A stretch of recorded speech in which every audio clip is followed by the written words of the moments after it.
Welcome back to IGN Live from Gamescom. It's time to take a look at the space battles in Star Wars Battlefront 2. Matt and John are here to tell us all about it, and Brian can also tell us all about it because he got a chance to play it. Hi guys. Hey, how are you? Welcome to the show. So first of all, I got to play this yesterday. It's fantastic. It's pretty much everything I wanted from space battles in the game. I think one of the main things I noticed right off the bat is that everything just feels quicker. You just jump in faster. I really liked the last Star Wars Battlefront game, but I found that when I died, which was a lot, because I'm not great at it, even though I played it for hundreds of hours, it sort of took a while. You had that sort of like, you pilot your X-Wing, you blow up, and then you have that like 40 seconds of just like cruising back into the battle. This feels snappier, punchier, sort of, you know, just quicker to jump right back in. So I guess what was the design process behind sort of streamlining the way the battles flow here? Well, I think first of all, it starts with a really clear vision. So for us, it's, you know, first of all, we're, you know, masters of game feel. So it'll always be, how does this thing feel? Can I pick it up and have fun, but have I got the depth of control to get mastery? But the vision is, you know, be an epic be a badass starfighter pilot in epic battles. That's the things that we all remember from Star Wars. You know, these, you know, agile fighters and these epic capital ships and through and under and over. So that's a vision, really clear vision.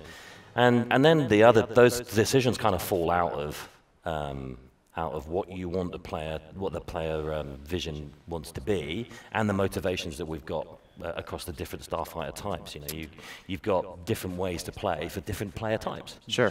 So you mentioned that you weren't particularly. No, I wasn't great at it, but I kept playing because I love Star Wars, and because you guys made a great game, and I just hadn't played a Star Wars video game that looked this good before, and now it looks even better. One of the things I really appreciated about the last one was the sort of arcadey feel, and it's very tough to kind of balance that.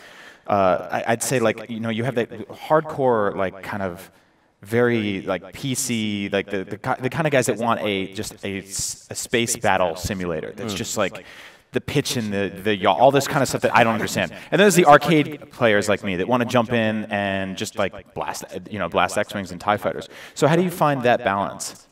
That's an interesting point, actually. So we tried to do exactly that. We've made sure that, you know, it's accessible for new players, because we know this game's going to have a massive breadth of players, you know, skill base. So it's easy enough to pick up, but we wanted to make sure that we've got the depth and mastery in there. So hopefully you realize there's kind of full roll control on the left stick. So that kind of, the reason why we did that is that it really allows players to create those epic Star Wars moments themselves. So you get shots where you're actually barreling through and, you know, dodging some lasers, flying through a hole within the power couplings that you see, and yeah, you really kind of start creating these own unique moments, your own unique moments. But for early players, you don't need that control to find early success. And so, I mean, this is the thing that we take a lot of time on. You know, how do these things feel? Do they feel the way I imagine them to feel? And also, are we able to let early players be successful and feel powerful, but then have that degree of sophistication in the controls in order for more capable pilots to begin to express themselves differently? So how have the space battles been integrated into the game? When you want to play Star Wars Battlefront 2, do you just choose whether you want one of the ground combat scenarios or the space battles? So Starfighter Assault is a separate part, but in terms of the starfighters themselves, if you spend time with them in Starfighter Assault, your skills and, you know, what you're learning there are highly transferable, because it's the same way to play when we have starfighters in the Galactic Assault gameplay and also in the campaign. So however you play, whether, you know, in Troopers or in Starfighters, you're learning how to play, and you're finding it, you know, you're able to transfer those skills throughout the different game modes. Now, one of the things I think that I don't know if you realize, but the way the battle flow ended up happening in the last game was that the battle would start and everyone would rush to get that Millennium Falcon token or the Slave One token. It was a rush to get those tokens. You would ignore everything else happening in the Star Wars, and you would just get that thing. And now you guys have removed those tokens and created sort of like a point system to unlock these ships. Yep, can you guys talk about that? Yeah, so what you're seeing is the battle points. So everything you do within the mission, you're gaining battle points for. So you see at the moment, you're getting battle points there on the right for attacking the objective. Once you've accumulated enough battle points, you can then go into the menu after you've you know, bit the dust, and you can go down and select one of your hero ships. So yeah, we really wanted to kind of allow players then to have a bit more accessibility, kind of have some reason that you're then being into this hero. You're feeling rewarded.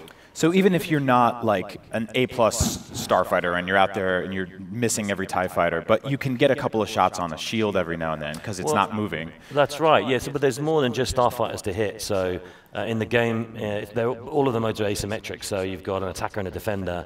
But in this particular one that we're showing at Fondor, let's say you're an early player and you're beginning to learn the controls. Maybe you'll choose a bomber. They're slightly slower. They're less agile. Right. They've got more armor and they pack a ton of punch. So you can be hitting the objectives and playing the objective play, and that's still earning you battle points as well. So however you play, whether you're fast and twitch experience and you want to be pure dogfighting, or you want to be playing the objectives, you're earning those battle points. So really, this system takes the opportunity to be heroes or use the hero ships and sort of almost democratizes it a little bit. Rather than it being a brief experience for the lucky few, it becomes something that many players are going to be able to get their hands on. Now, on top of the obviously iconic Millennium Falcon and Boba Fett's Slave One that were featured in the last game, you guys brought some new ships into this that sort of work as unlockables, the kind of the higher powered ships as well, right? Like Darth Maul's. Yeah, so our hero ships work exactly the same as they do for the Galactic Assault. And so we have a number of different heroes for each side, and the Scimitar itself, is Darth Maul's ship.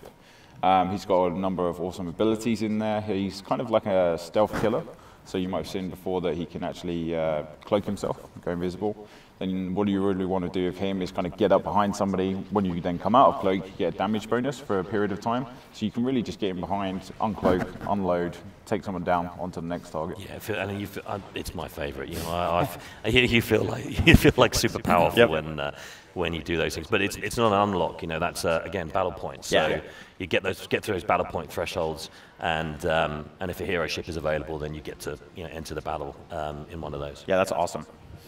Now, does Star Wars Battlefront 2 include content from across the entire Star Wars series? That's right, yeah. I mean, the game as a whole is broader and deeper than ever before. I mean, we've talked about it, perhaps about being the most ambitious video game that EA's made, I think, just in terms of the sheer volume of ways to play and the amount of content in it. So what we're seeing here is obviously from the original trilogy, but as you saw with our reveal trailer, we have we span across all 40 years of Star Wars, really, from the prequel trilogy, which is really awesome to get to play with the droids and the clones, up to the rise of the First Order.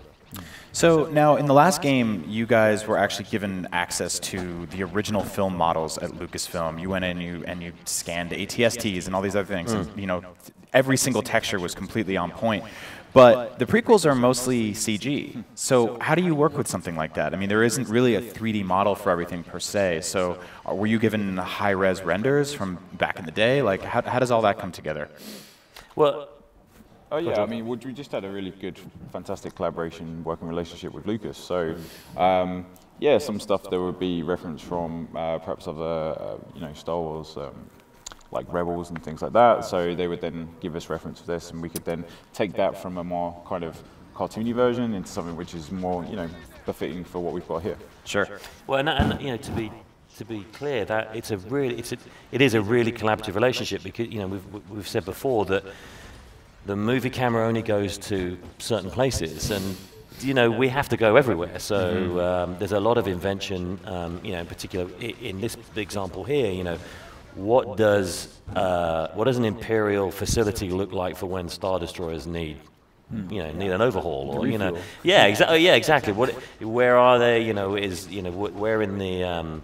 Where in the universe do these things happen? There's particular planets where the Imperials have facilities. Then what does that design look like? And we worked very closely with Lucasfilm to determine what this design would actually be and how would it function, and what defenses might they have. We have these little things. They bear a resemblance to particular times where we've seen other facilities in non-movie versions of Star Wars. So it's a really collaborative relationship because we have a different variety of different questions that need the answers or need inventing. You know, we spoke last year about when we did the VR mission. Yeah. You know, what do the buttons in an X-wing do? Turns out, well, no one actually knows. No so one you have knows. to put a degree of invention. And you're also dealing with characters like Darth Maul and Boba Fett who have 2 sentences in those films, and you're sort of fleshing out their universes and their ships and the way, you know, all of these things interact with each other. So yeah, I imagine that's like a big challenge. So that's what my screen usually looks like.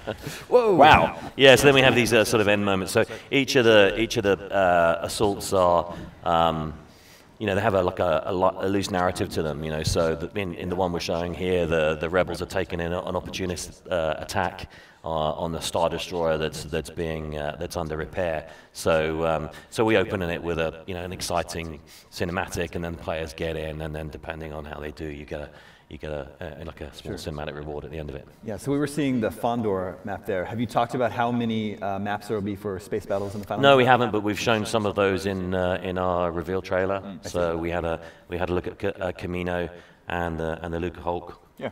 Now, So there's a broad range. we're spanning all the Star Wars movies here. Obviously, there's a brand new one coming out this There year. is? Yeah, there is. We're all incredibly excited.